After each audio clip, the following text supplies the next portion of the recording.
Bienvenue dans cette série. Voici l'histoire de Marc, un manager d'atelier dans une usine comme tant d'autres.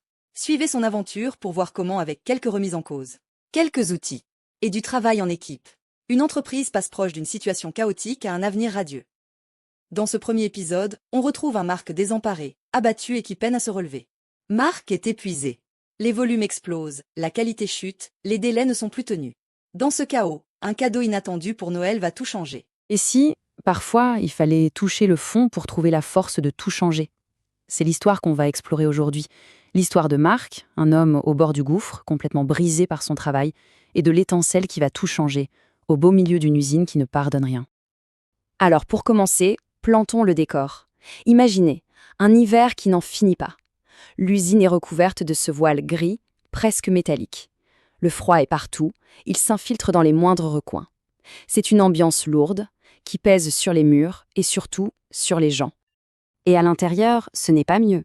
Il y a ce bruit constant, cette symphonie mécanique complètement folle. Le cliquetis des machines, les presses qui martèlent, les alarmes qui hurlent.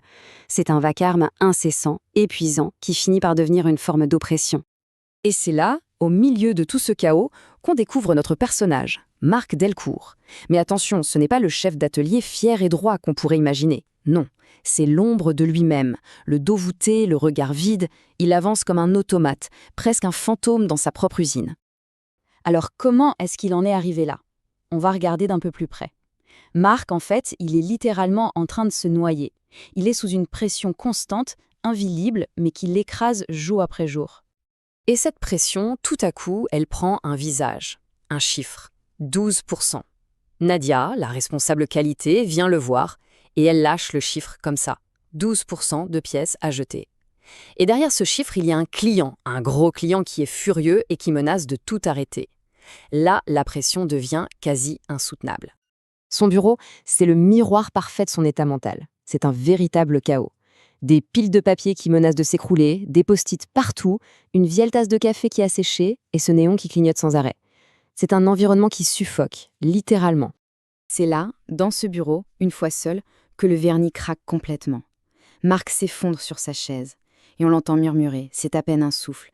Je n'y arrive plus, c'est trop. C'est l'aveu, le moment où il accepte pour lui-même qu'il est arrivé au bout. Mais parfois, le déclic vient d'où on s'y attend le moins. Le changement ne va pas naître du bruit de l'usine, non, mais de la chaleur d'un simple dîner de Noël, où ses collègues vont enfin oser lui parler. Et c'est Nadia qui fait le premier pas. Elle lui offre un cadeau. C'est un livre. Le but. Bien plus qu'un bouquin sur le management, c'est un geste qui veut dire « on a vu ». On a vu que tu n'allais pas bien et on est là. C'est une main tendue.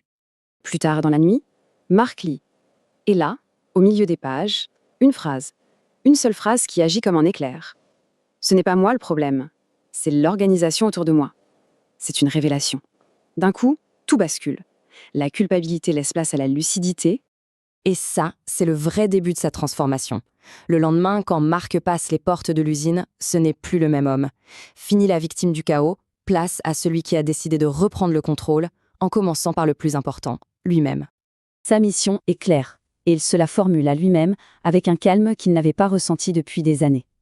Aujourd'hui, je reprends le contrôle. Mais pas de l'atelier, pas des machines, de moi. La première chose à réparer, c'est lui. Et pour y arriver, il ne part pas à l'aveugle. Il utilise un outil très simple mais incroyablement puissant, la matrice d'Eisenhower. En gros, il fait le tri. Qu'est-ce qui est urgent et important? Ça, je le fais. Qu'est-ce qui est important mais pas urgent? Je planifie. Urgent mais pas important, je délègue. Et le reste, poubelle. C'est un moyen radical de faire le ménage dans ses priorités. Et la première chose qu'il répare, c'est son bureau. Le changement est visuel, radical. Plus de 1200 mails non lus, triés. Les piles de papier, disparues. Le bureau est vide, propre. En libérant son espace physique, il libère son espace mental. C'est le symbole d'un nouveau départ. Et le changement le plus profond, il est là. Il commence à déléguer, à faire confiance. Il appelle Thomas, un jeune technicien bourré d'énergie, et lui donne les rênes d'un projet dont il parlait depuis des mois.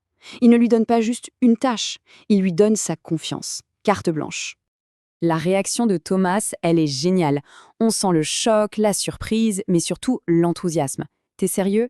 Ça montre à quel point le changement de Marc a un impact immédiat sur toute l'équipe.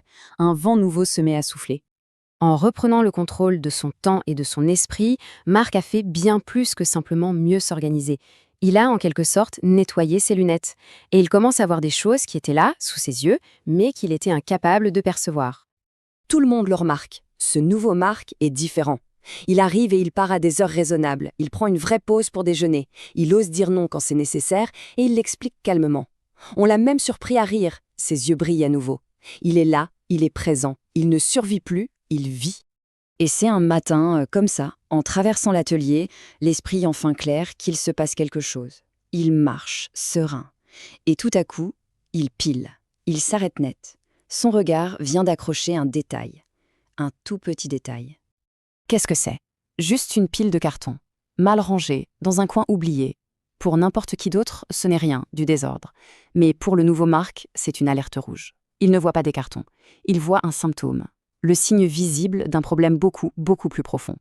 Et ça nous amène à une question vraiment intéressante.